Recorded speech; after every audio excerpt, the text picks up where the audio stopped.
Hi, good morning, good afternoon, wherever you are. It is a pleasure for No More to invite you to its first session of this new webisode series, which will explore how domestic abuse manifests through relationships, from the initial meeting to the decision to leave and the impact of separation. Across the series, we'll be joined by fellow activists, allies, and survivors as we explore how domestic violence manifests throughout relationships. Some of the upcoming speakers for the series will also be Troy Vincent, Robert Cassiar, and Laura Cinco, to just name a few.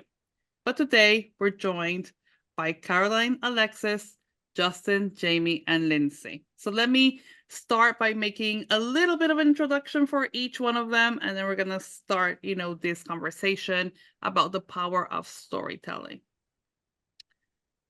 Karoline, uh, Caroline is a survivor, advocate, and philanthropist who uses her platform to end domestic and sexual abuse. She partnered with No More to support the creation of The Lighthouse, a resource guide for those affected by abuse. She founded the William Sarostek Foundation and is on the board of the Instituto Anami, a chimpanzee sanctuary. Beyond her advocacy, Caroline is an accomplished industrialist and a venture capitalist.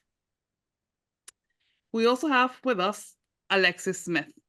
Alexis is Miss Kansas 2024 and a dedicated intensive care nurse. She's a spokesperson for the National Domestic Violence Hotline and a content provider for the One Love Foundation.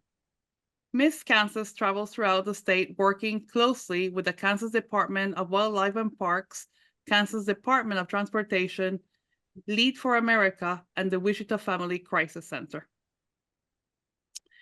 We are also joined by Justin Baldoni, and Justin is the co-founder of Wayfarer Studios, a production studio focused on creating socially impactful content, and recently directed, executive produced, and starred in the film It Ends With Us. He co-hosts the Men Enough podcast and authored Men Enough, Undefining Bi Masculinity and Boys Will Be Human, which explores mother masculinity and personal growth. We also have Jamey, who is the CEO of Wayfarer Studios. He brings decades of experience in entertainment and film production to the studio. He co-hosts the Men Enough podcast, and he served also as a producer on It Ends With Us.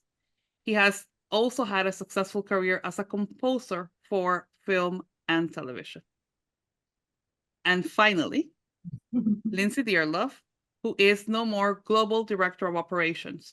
With nearly 20 years of experience in addressing domestic and sexual violence, she co-created the online Safe Spaces portal, worked with employers globally on domestic abuse responses, and serves as a trustee for the Next Chapter charity, and she's an expert advisor to Stay Safe Global. Welcome, everyone, to this session. And let's start really, Caroline, I would love to start with you, because when we first met, you really expressed a desire to support survivors of domestic violence. We really, really, really appreciate you sharing your story with us and collaborating with No More to develop this guide. And throughout this journey, you've shared with us how challenging it was for you to be believed, and sometimes feeling silenced by the expectations that we as women have, just to leave a relationship, for example, if we're experiencing abuse. It would be great to hear from you. What motivate you or led you into this collaboration with us? That's a great question. I may need to break this down into parts. I believe that society in general is very silencing. I never imagined I would be in this situation today.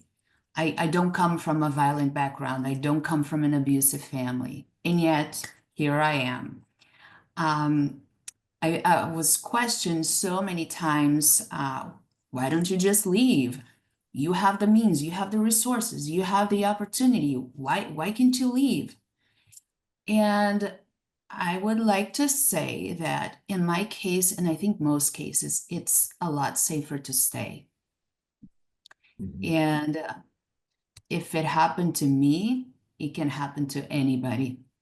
That is why I wanted to work with No More. I wanted to create something meaningful, something of impact, where I could speak loudly with other voices of several different backgrounds and create this platform where we could explore, the more universal themes, but also the specific themes. For example, the financials and the legal themes. And I wanted to provide this outlet for all to have a resource guide. And this became the Lighthouse. As far as being believed, I think I was always believed because I had photographic evidence. And this is a little PSA. My mom is a lawyer, so she taught me from a very young age, document everything. So I will tell a survivor or a victim, if you are in this situation, document things to death. Obviously, for example, in the state of California, it is illegal to record other people without their consent. I believe other states as well, and maybe even some countries. So don't break the law. You don't want to do that, but you can take photos. You can write down, notes and details and witnesses. But please make sure you're safe and you're away from your abuser because it can be very triggering. You don't want to put yourself in an even more violent situation. And Caroline, it's how did you feel about the importance of, I know we spoke about this, so this is why I dare to ask the importance of sharing or starting to share this story or the experience, even if it was through the survivor guide. Why was that important for you? I think we need to end the stigma once and for all. It's not shameful. It's not embarrassing. It's not your fault. It wasn't my fault, even though I was so afraid of criticism and so afraid of judgment. As if it was my fault, as if I put myself in that situation willingly. Crazy, right? So I wanted to create this sense of community, this support system where everybody could feel like they're not alone because it's a very, very lonely place to be in when you're in the middle of, that chaos. And Justin, with the kind of release of the film, I'm gonna even say before that, obviously there was a lot of survivor-led interest on the book and then on the film coming out on the film itself, and with that a rush of messages and of people telling their story, and I guess there was a common thread always about people sometimes not being believed. Why do you think that is, or that was in that moment when people sharing their stories were kind of asked again and again why they hadn't leave a relationship, and they almost felt like they were trying to explain that through telling their stories? Well, the people on this call could answer that much better than I can. First of all, I can give you my observation. It's one of the reasons why we wanted to make this movie in the first place. This film was really made just so that an audience could watch it and perhaps never ask the question again, why did she stay? That was the reason to make the movie. That's why I fell in love with the book 5 years ago. And then, of course, I went on a journey to understand why we asked the question and why this was happening and how prevalent it was. And the numbers are astounding, which I'm sure we'll talk about. But my observation, there's a few things. One is we can't underestimate the charm and manipulation of abusers. I think many of them are diagnosed or undiagnosed narcissist. And I don't mean like the TikTok trend of narcissism. I mean like the actual diagnosis that is a little more complex. I think that there is a skill in the manipulation of isolating a victim, of making sure that resources are not available to the victim, making sure that it is as difficult for the victim to leave. And then if a victim does go, even to the people that she loves the most or he loves the most, because this does also happen to men, although we know it's predominantly affecting women, that because this person is so charming and outgoing and shiny, it's very hard for people to believe that it's actually happening, unless, as Karoline said, you have photographic evidence. So I think there are many layers to it. And then I think the final layer that isn't often talked about is there is confusion and love and empathy that a survivor has for their abuser that isn't talked about and is very hard for a person who hasn't been in the situation to understand. There's an enmeshment. There's deep love because it didn't start out that way, right? And there's a lot of confusion and gaslighting and trying to understand what's happening while it's happening, and justification. But he loves me, but maybe it didn't happen the way that I thought it did. And then when that person then gaslights the victim and says it wasn't that way, there are many people and survivors who have believed the story. And if they don't believe it themselves, how could anyone else believe them? So it's a multi-layered, in my observation, and from my own research and trying to portray an abuser as accurately as possible. It's a multi-layered problem that an abuser creates, that make it very hard for a victim to leave. No, thank you for that. And Alexis, millions of us watched the video of you speaking about your domestic violence experience during the Miss Kansas pageant. And you were brave, and we can sense how brave you were at that moment. And I would love to hear, what empowered you to speak up at that moment. Yes, so to give perspective, that is a relationship that started at the age of 14. I am now 25 years old. I've been out of that relationship since 2020. And even though I'm outside of that relationship, I'm still experiencing the abuse. And this form of stalking, it was not the first incident that I've had. I've had him come to my job. I've had him walk around my apartment. Just multiple incidents in which this particular event, I felt like I was in a safe space. This was an individual that I would have never thought to cross that kind of boundary and enter this space in which I'm trying to accomplish a goal that I've worked so hard for ultimately all of my life throughout pageantry.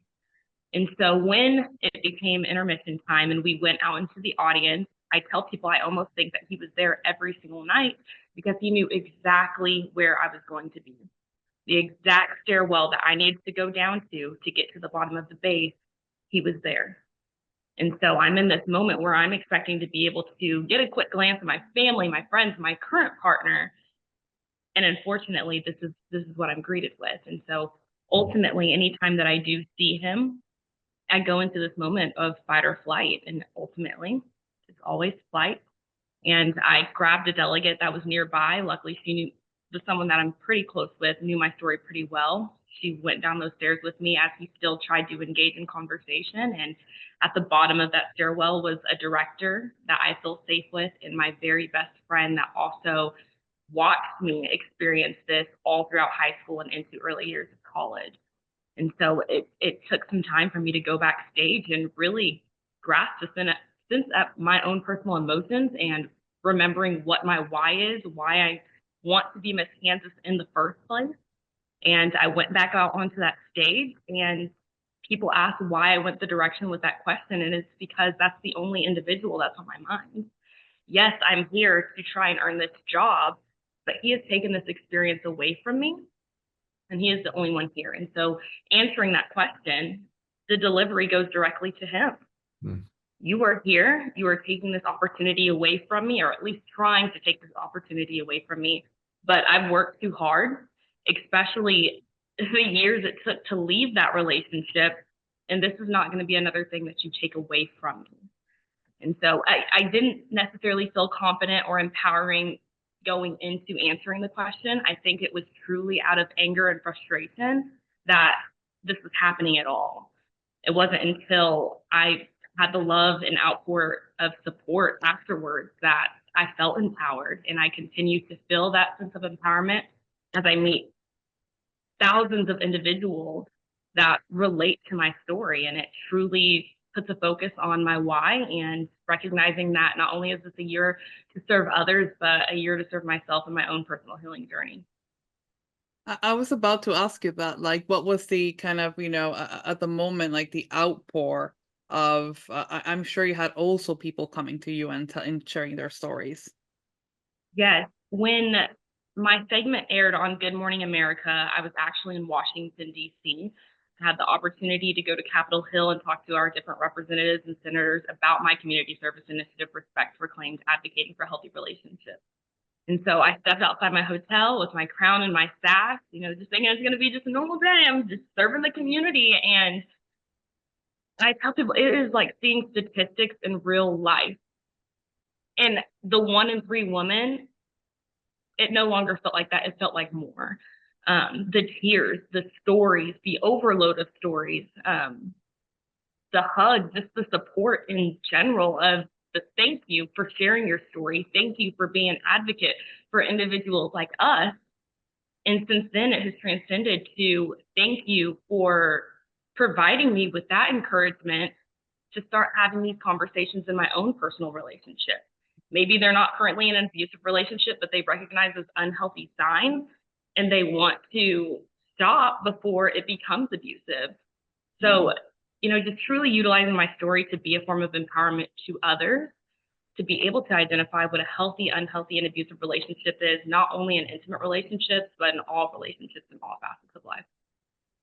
No, thank you for that. And Jamey, I know that in Men Enough, you have sometimes many survivors that come and also, like Karoline, like Alexis, share their story. And, I follow the podcast, and they tend to be also kind of very inspiring moments, that people seem to react to, almost like, why do you think people react to that? Like Alexis was saying, right?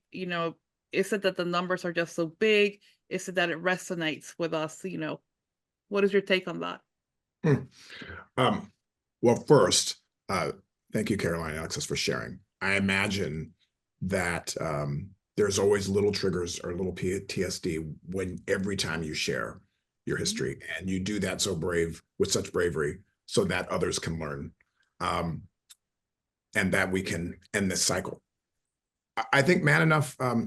Two quick things. What I appreciate about someone like Justin, and what I try to learn throughout my life, and I think is to listen and to learn. Justin started with like he's not an expert on it. I am no expert. I know that I care. I know that I am one and man enough while we talk about these things is we want to bring in men, not to single them out, not to shame them on the spot, but rather give them an opportunity to listen themselves so that maybe they can reflect on their behavior and that they can hold themselves and mainly other men accountable as well. And when we hear stories and we bring on survivors on our show who are willing to walk through it again on whatever level it does, and while you should not have to, those of you that are able so that we can then learn again, as I mentioned, since we've been doing this, my life has changed, even how I am with my wife. I'm not an abusive person. I feel like I'm a decent man in the world. And yet, I've got my baggage, and I've got my lenses, and I've got my blind spots and behavior that needed to be adjusted, even if it's just the way that my voice raises in this regard. How does she feel with that? all of those things that I've had to reflect on. And there are men, decent men, and maybe not such decent ones that are going way beyond just raising a voice. And unless we have the conversations and bring them on in someone where it's safe, that we're not demonizing them, but yet holding each other accountable, maybe that allows for some growth in the spirit of learning and then reflecting and sharing. So I don't even know if I got to your real question, because I was listening to it, but mainly focused on what Alexis and Karoline were sharing and wanting to just speak to really the bravery of you speaking about it so that we can heal. And it's not your responsibility to do this. It should be ours. It should be everyone else's. But thanks for doing so. I think the point is that every time a story is shared, be it in the podcast, be it a movie, be us having this conversation, we get this kind of big reaction from survivors, really. So it was just like this. What is your take on why people react, comment, engage even more when we're putting forward these stories? To me, it's simple. Justin, you may have a thought about this. I think we inherently are good people. I think humans are good. And when you bring on someone who shares an experience, people are commenting, engaged, because oftentimes subjects like this are not highlighted. We just scroll right through them. So when you see people commenting and engaged, I think that speaks to the fact that humans do want to address issues, but they don't know how to. Mm-hmm. They need a platform. They need someone to give maybe permission or someone to not hide behind it. So I feel like that's an opportunity for people to be engaged. I think that's really what I feel about it. Jay, you might have a comment about it. I think that, the work that No More does and what we try to do at Wayfarer Studios, when someone shares their story, or when we see it play out on the big screen, or it's written about in a book, and in the case of It Ends With Us, it becomes a extremely successful film, then it enters the zeitgeist. It enters the daily conversations that one might have, the social media that one might consume, and you start to see the significance of what those numbers really look like. As Alexis said, it feels like more, but 1 in 3 is a lot, right? It's 1 in 4, 1 in 4 in America, 1 in 3 in places like Texas, 1 in 3 globally, which means that this is the average. And that means in some places it's 1 in 2, or in some places it's everyone. And so to get to those numbers of 1 in 3, you have these populations where it's much higher than that. And so when something enters the zeitgeist and it's talked about, it gives, I believe, permission for survivors, or survivors, child survivors of people that experienced what in our movie Lily Bloom experienced as a kid before she ever was a survivor of domestic violence herself. It gives people the permission to talk about what they've experienced, to talk about what they've gone through, because it's destigmatized. It's no longer it's still scary, but it's no longer taboo because it's being talked about in a commercial way, and it's available for mass consumption. So I think it's about permission. No, it holds to what Karoline was talking about, stigma, right? The more people speak up, the less stigma there is about the issue, and you can kind of see your experience, also that it happens to other people. So it takes a little bit of the silence. But Lindsay, the more we aim always to be driven by real experiences of survivors. So, and for that, we have the No More Silence platform. Can you tell us a little bit more about it, and in a way, what we see through it? So I think Pam has touched on it, but at No More, survivors and their experiences completely fuel the work that we do. We know that in order for us to prevent domestic abuse, we have to ensure that the lived experiences of children and those in relationships where they've experienced domestic abuse are heard of and are known. And so for the first step for us is we wanted to create a safe space online. We know that people are changing their behavior about who they're willing to talk to face to face. The phone call sometimes feels a little bit too intimate, but there is online spaces which can be incredibly powerful. And our platform, which we launched in partnership with an organization called Our Wave, is really thoughtful in the way that it approaches how people, will share their story. It allows you to share as much as you want to come back to that story and keep adding to it as you feel that more able to, to share more. But it also enables you to access this whole host of resources that are tailor-made to what you're experiencing or what you've shared. The platform is completely anonymous, but it does provide opportunity for your friends, family members, or colleagues, or if you're concerned about someone you know, to have a moment on that platform and learn from the other people that have shared their stories and their experiences. And I think, Pamela, you can agree with me on this, that there is nothing more powerful than the kitchen table in a woman's shelter. And the fact that when women or those that have experienced domestic abuse, if they're men or non-binary, come together and share their experiences, and the empowerment that you get from each other as survivors is incredible. There's always that story about I'm thinking about leaving. I don't know what the next 6 months will look like, but I've met somebody or somebody has told me that 10 years ago they went through this journey and they're okay now. That is so inspirational and empowering. And so at No More, we really, really want to focus on creating those opportunities to safely share stories. And it's tough. You share your story and it feels great in that moment, but at No More, we're really conscious of the after effects of that. How does that impact you going forward? And so we've been very thoughtful in the development of our No More Silence platform. So thank you for that. Justin, we've been working for over 2 years now. It seems like yesterday, but a lot has happened. And I can always remember you saying to me, as we do this film, if we can help one woman, Pamela, if we can help one woman, we have done our job here. And it is really clear the impact that has had on thousands and thousands of people that have contacted us. And we know Wayfair and, just the buzz, around it. What do you think are then the tangible effects of raising awareness? Like, for example, in the case of it's managed that, like, it's helped more than one woman, right? That kind of simple, but great aim. So, it's interesting with raising awareness because it's always like, well, what is the real impact of it? But we can see already some of those tangible effects that it's bringing. And so I would love to hear your take on, almost the aftermath of, yes, this woman has been helped. What are we, what are we achieving with this? Well, it's complicated. I mean, because I texted you guys. Yes, you did. Yesterday. Yes. I'm getting messages almost daily from women that I know or women that are just outside of my circle that know someone who knows me very well or a family member.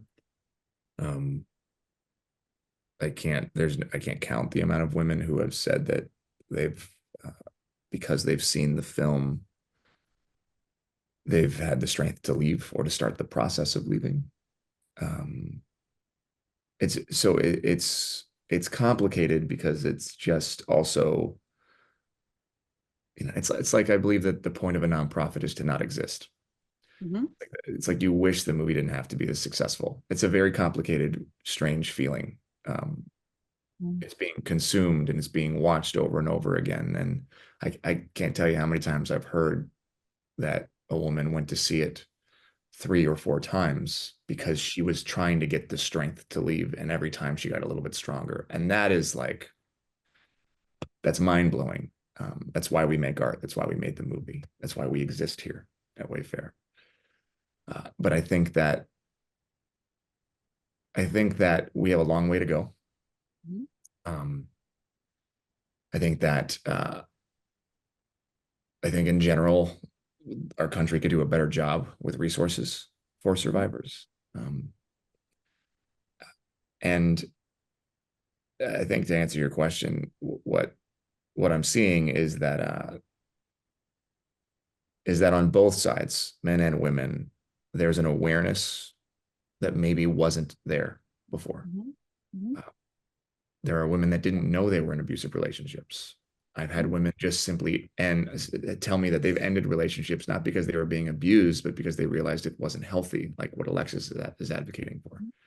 And I think what we're seeing is people saying, well, what does healthy look like? I think we're seeing people understanding that maybe they may be predisposed to finding themselves with an abuser because of the household that they grew up in. Things that we haven't seen before, that I don't know if we really have data to support. And now, we know the numbers, and just with no more astronomical increases in site visits and downloads of our media toolkit and calls to the hotlines. And that's just with no more. That's not including everywhere else. So I don't know if that answers your question. But what I do know is that it can feel overwhelming. I know for me, to just meet so many people that that are affected by this, and then also to hold that space in public. Like it used to be, hey, I love your show, I love your movie, your podcast, whatever it is, and now it's very much like, thank you, this movie saved my life, and that is something that I will always hold space for. And it's hard to celebrate the success of something while you're also celebrating and mourning the fact that these people are in the situation in the first place. So it's like this, it's confusing, and yet it's something to celebrate. And I also wish we didn't have to celebrate it. Does that make sense? It does. It's all of it. It's all of the feelings. Jamey, do you want to chip into that? Yeah, please. And then I'd like to not jump in too much because I'd rather hear No, don't worry. We're carrying on here. I know this was really important for you guys, so this is why it's thank you. It is important to go through the pain that I think Justin is realizing of what helping that one woman actually can cost, which is this amazing delight of people finding their way, whilst painful, worth real celebration. So, but I would love to have your take, because I know it's very important for you guys and what Wayfarer does. Yeah, thanks, Justin. I all of his thoughts I share, and I keep referring to the learning process, how much more we've been learning from hearing from women. As he's been receiving messages, I too, Wayfarer as well. The fact that we are continuing to try to keep a message, the most important message, which is not to make money, but rather to bring awareness. And then you hope to make some money so that you can continue the work in a way that reaches far and wide. And these stories that we're getting are having great impact. But I'd love to just share a quick one, that other ways that we know that we are saving women. And when I say we, I mean the community and the work that you do. It's the men who see themselves and recognize something that they may have not seen clearly. But by having the conversations, hearing survivors talk about it, seeing maybe themselves on screen or reading a book. There was a man that's in my family through marriage who I didn't really know his history.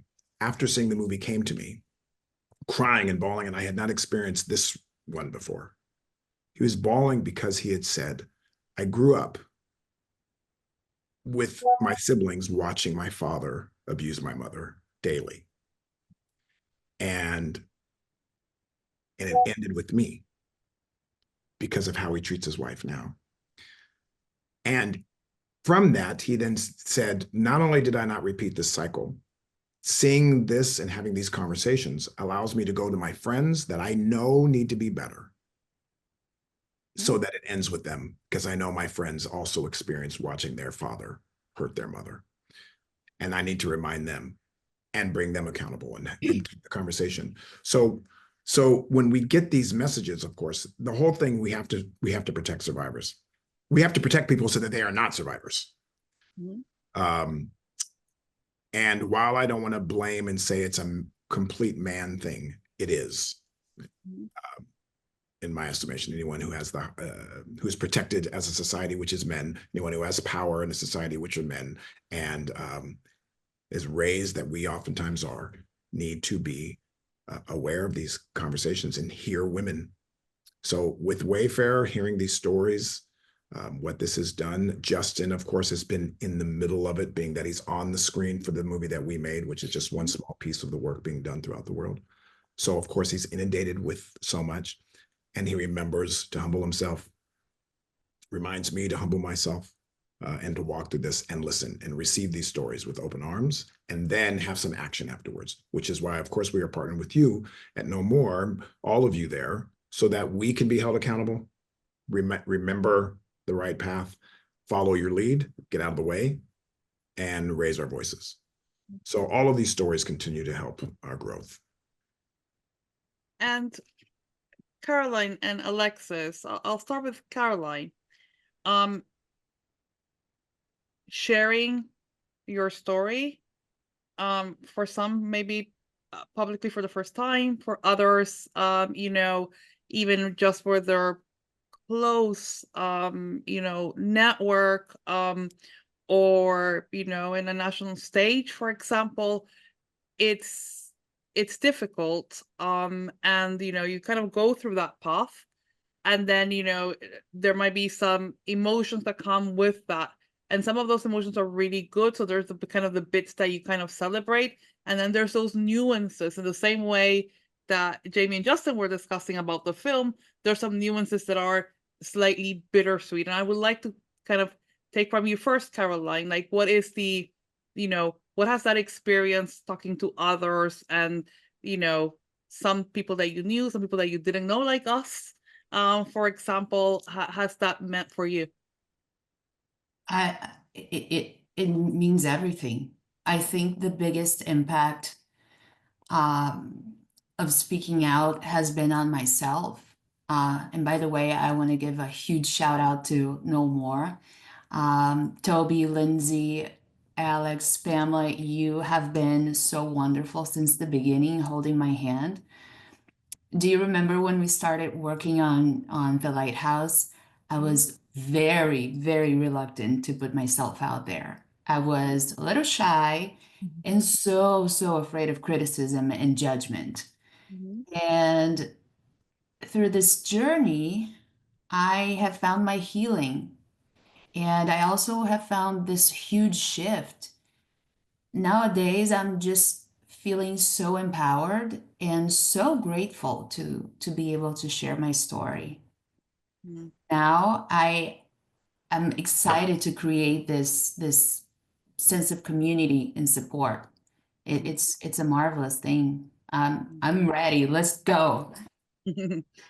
I'm so glad to hear that. And yes, yeah, I remember those kind of initial conversations. It's as we said, it's like a step-by-step process, right? It really was. Yeah, you need to feel really comfortable until you get there. And there is no pressure in a way to that, because it's part of your growth. So thank you so much for that. And Alexis, how was it for you? Like, you know, I think it's the counterpart, like the great side of telling, or it could be from even the release of anger in that moment that you said it to, you know, people that have shared with you, but also what wasn't that great maybe for you of that experience.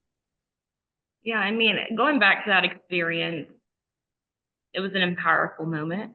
And it ended in me being crowned Miss Kansas, which was absolutely incredible. But once I was crowned, I also had law enforcement coming up to the stage. And so it was kind of a reminder of everything that had been going on previously, and kind of, to an extent, put a damper on that moment. But moving forward from that moment and the experiences that I have now, it's definitely a cycle of high and lows. There are days where I'm excited to be in this position that I'm in and being able to share my story and connect, especially with teenagers. That's the group I predominantly love to work with. But there are days where it feels low, when I have the overwhelming, being that resource for individuals, and outlet for people to share their stories. It gets heavy. As Justin mentioned, you know, it's great that we have this opportunity to uplift others, but at the same time, it's remembering what is connecting us to other individuals, and it's abuse. And so, it's definitely been a cycle, but I'm grateful. I have been through my own sense of healing as I really reflect on my personal experiences. For the last several years, I've really tucked it in deep and only shared it with people that I felt needed to hear my story. And being in this position, there's more people that need to hear it than I would have ever imagined. And I'm grateful to be able to provide that opportunity for others to listen and grow and find that courage to be able to really find their power and recognize that adversity does not define them. And thank you for that, and thank you for both of you being really brave in terms of it's coming out, telling this. And it's, I guess that I'm trying to, for everybody who sees us, is this idea that, whilst it can be very empowering, it's also something, right? It's a journey because you're being brave. You are, telling this story. And I guess from where I see it too, from kind of Jamey and Justin's perspective, where you're doing projects where you're talking about social issues, domestic violence being one, right? It is also this kind of sensation where it's brave to do that because you're again going against the world saying that, projects like this are viable, people want to see them, they have impact, and that is brave. And it has that kind of, again, things that we need to celebrate, but also those kind of bittersweet, right? Unlitting how many people are affected on any issue is, can be disturbing, but it's the brave thing. Lindsay, is there anything that you want to add also in terms of the kind of effects that we see in survivors when they, story tell and support others? Yes, absolutely. Karoline and Alexis, it would be brilliant if you guys can jump in at any point on this. As we've heard today about the empowering and the inspiration and the benefits of sharing stories, which is all completely true and without question. But I don't think it's fair if we have this conversation and don't talk about the other end of that sort of spectrum, which is that, like you said very clearly, that you've helped, when you hold a story close to you, you hold an experience tight, and then you do share it, lots of things can happen physiologically and emotionally after that sharing moment. And I think that's the bit that often we aren't necessarily talking enough about, because it can feel that you've gone, okay, I've shared my story, I've thrown it into the ether of people's opinions, and now I have, now I'm experiencing perhaps an anxiety attack or a panic attack. I'm anxious about what people are thinking. I'm going back to that post all the time and checking it. Now the sharing of the story is now governing me, because the responses that I get for sharing my story will feed into, is it true, is it not, and all the other stories that the perpetrator or the abusive person has told you. So I think it would feel wrong to leave this conversation without saying, if you are sharing your story, know that the response of feeling ecstatic and elated and empowered is absolutely normal. And so is the inverse of that, of feeling scared and afraid. And perhaps you have this emotional weight lifted off you and you physically just sleep for a while. There's a moment when you have to be concerned if it's moving into more serious mental health concerns, but actually, like, sometimes letting go means that our body says, just rest now. And that can be really contradictory to what you would have expected to feel when you share your story. And that, being aware of that and knowing that it can make you doubt that you should have shared it is important. And I think sharing it in a safe space is always the most useful piece. What that safe space looks like for you may be different for somebody else, but if you are somebody's safe space. So if somebody does come to you and shares their story, that bit about listening without judgment and not responding with shock and fear, all of that stuff is true. But actually just doing the human thing and listening and sitting next to somebody in silence is incredibly, empowering and supportive. And don't try and tell them what to do. I mean, I'd love to hear everyone else's thoughts on that. Sorry, Pamela. Yeah, no, I know after I shared my story, it was very hard not to go look at all the comments or, being able to provide that, I guess, boundary with my family and friends to not share what was being said to me because I had already seen it. And in the highlight of just individuals that knew me and this other, my abuser growing up, there were questions as to, was any of it true because of what they seen? So it's this standpoint of feeling like I have to advocate for myself, that I have to explain myself and continue to show and share more in depth of my story for people to believe me, instead of looking at what I have said for what it is, and just providing that empowerment and encouragement to do whatever it was that I needed to do. So one thing that has come from this for me is that I was terrified to get a protection order. He's very unpredictable. I didn't know if getting a protection order would trigger him. And so that's something that people had used against me. Well, of course he got to say, you didn't have a protection order. You couldn't have been that scared if you didn't have a protection order. So then empowering myself to go and finally get this protection order, and going through that process, I have this individual saying, oh, well, it's just 1 year, right? It's just 1 year. And that's the thing that people don't see. So yes, now I have this protection order, but I also have my abuser counting down the days until when it's finished. So it's just, remembering you have the power within your own life. Hold it in your hands, take it, and never let it go. You don't need others to believe your story, believe in yourself, your truth, and truly, turn your wounds into wisdom and continue to live through that and grow from it. Thank you. Thank you for that. And we want to end the session by, we grabbed a quote shared about the movie in our platform, and we are able to share it, or allowed to share it with all of you. And Lindsay, do you wanna read it? I will do.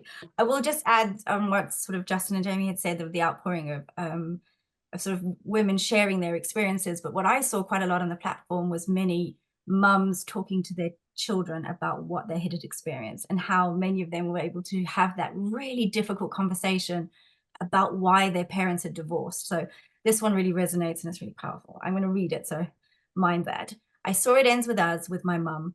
I'm 17 and my parents got divorced a couple of years ago, and I held so much resentment against her because I didn't know why.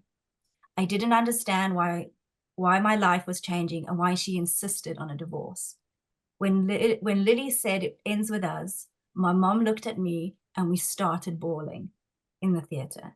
I'm my mom's Emerson. She's my Lily, and she broke the generational curse.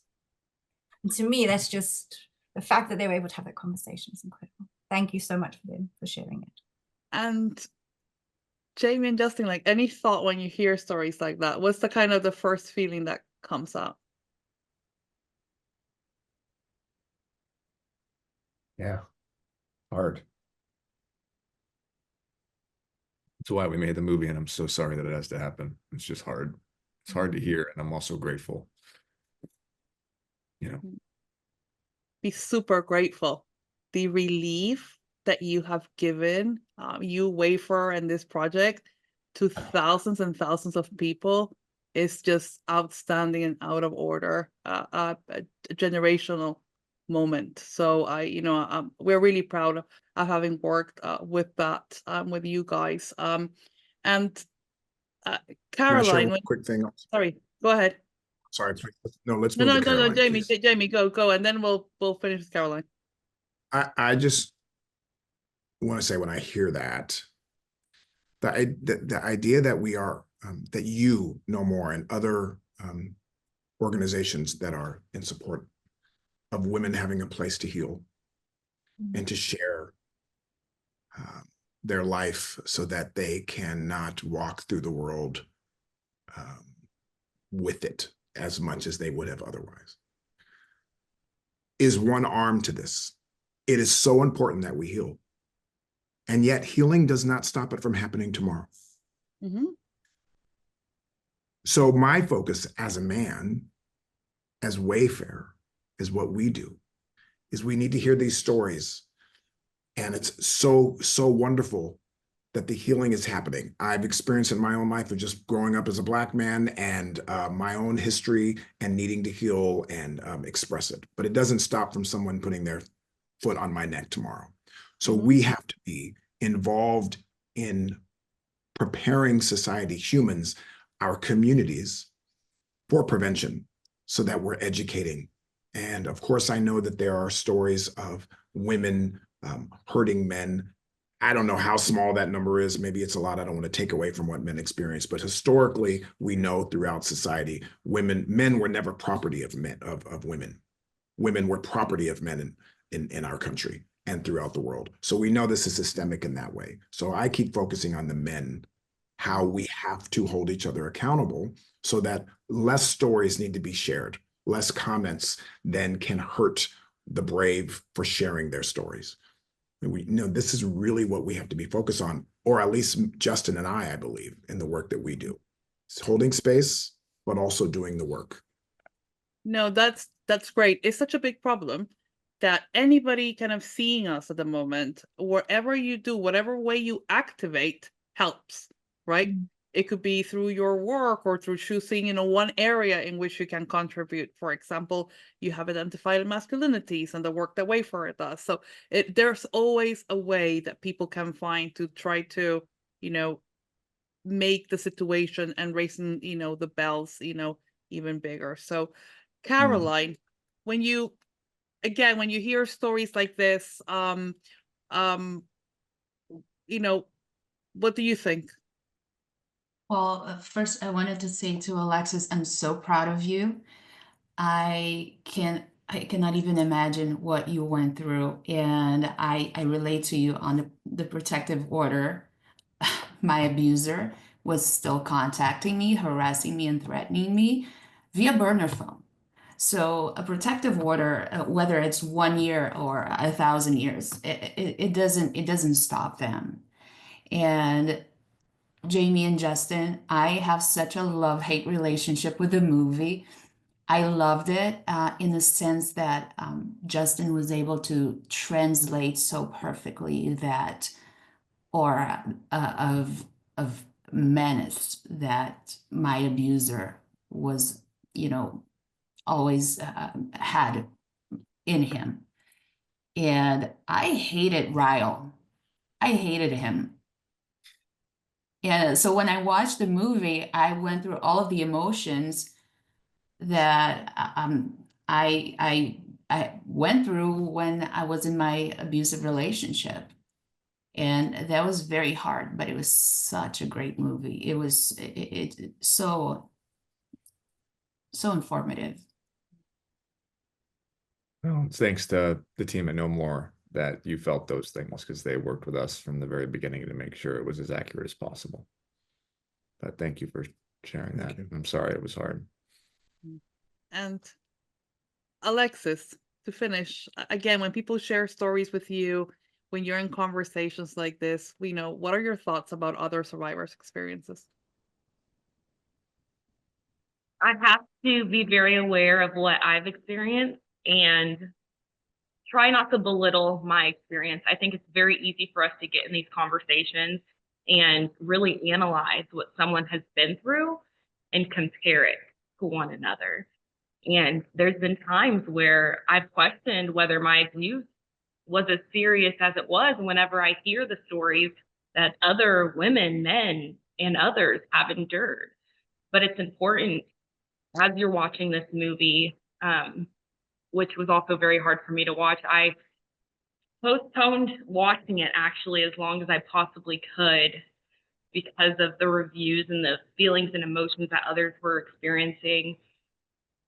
I didn't want to experience them. And so I just watched it actually yesterday and went through my own sense of emotions within it all. But,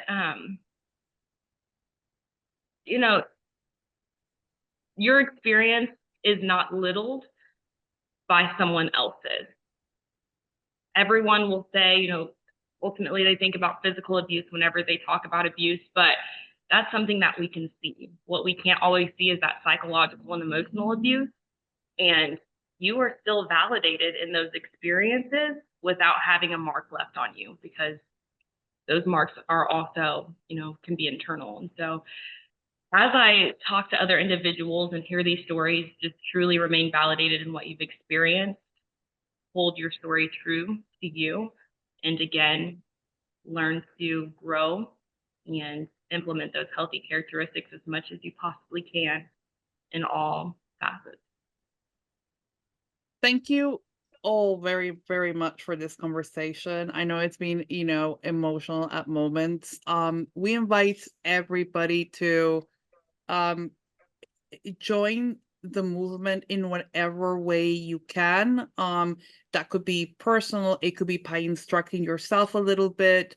Organizations like No More, for example, have resources. We have an activism week called No More Week coming at the beginning of 2025 in March, where we do all kinds of events. So join whatever way you can, inform yourself to be able to support others. If you're not a survivor, it is very likely that in your life, you will have a survivor sharing their story with you. And as we've seen, right, it's not always easy. Even when you're trying to do, your very, very best. So thank you, Karoline. Thank you, Alexis. Justin and Jamey, you guys are like family to us. I mean it. There's a lot of respect on the way that, you work. And yes, and I can't say more about that. I keep on saying that. So thank you so much. We'll have a next session on this dialogue series that will carry on. We started with a kind of big topic of storytelling by survivors, but now it will delve into every step of the way, following Karoline's guide, the lighthouse that she co-created with us. So it starts with dating in its first episode on Wednesday, October the 30th at 4 p.m. British Standard Time and 12 p.m. Eastern. So thank you so much. It's been a pleasure to see you today. Thank you all. Thank Thank you, you. Lindsay. Thank you.